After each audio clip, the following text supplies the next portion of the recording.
Olá! Lidando com a dor. Nos momentos de angústia é que se manifesta a nossa força e fé. Em tempos tranquilos, não conhecemos a nossa total capacidade de superar a dor.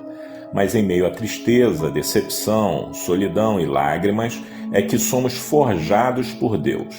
Em Hebreus 12, o escritor nos dá a receita para superarmos obstáculos e adversidades.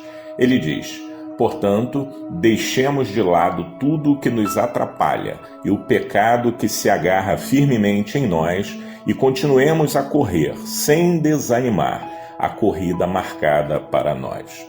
A primeira lição é: não parar, não desistir ou desanimar. Este é o caminho para superar a dor momentânea do sofrimento.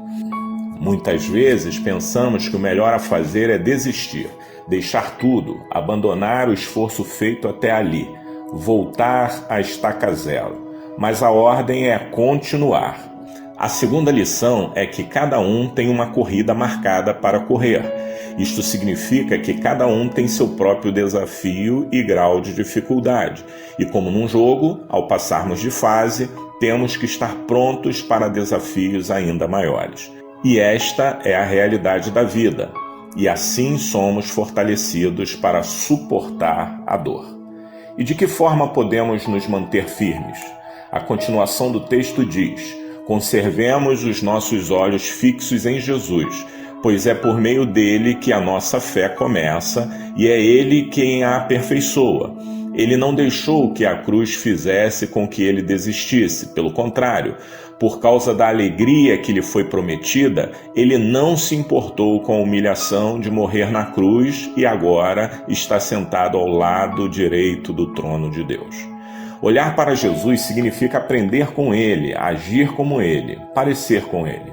Jesus é o maior exemplo que temos de resiliência e perseverança em meio à dor.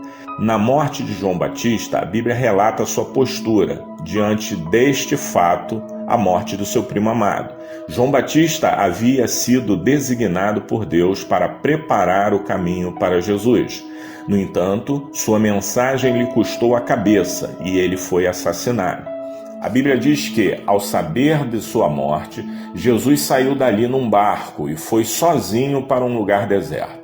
Jesus estava entristecido, buscou ficar sozinho neste momento, mas foi impelido a continuar seu ministério chamado, apesar da dor que sentia.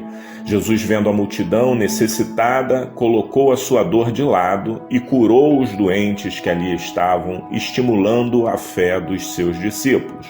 O exemplo que precisamos seguir é este. Às vezes, em meio à nossa dor, temos que socorrer a outros que esperam por nós. Jesus não teve muito tempo para curtir o luto da morte de seu primo. Uma multidão esperava por ele para ser curada. Lidar com a dor, às vezes, é superar a nossa tristeza, trazendo alívio ao próximo. É aproveitar a oportunidade de crescer e responder ao chamado de Deus. É ter a convicção de que o Mestre é capaz de andar sobre as águas do mar que nos assusta e dar ordem ao vento que nos atormenta. Que o Senhor nos fortaleça em meio à dor e, apesar dela, possamos cumprir nosso chamado. Graça e paz.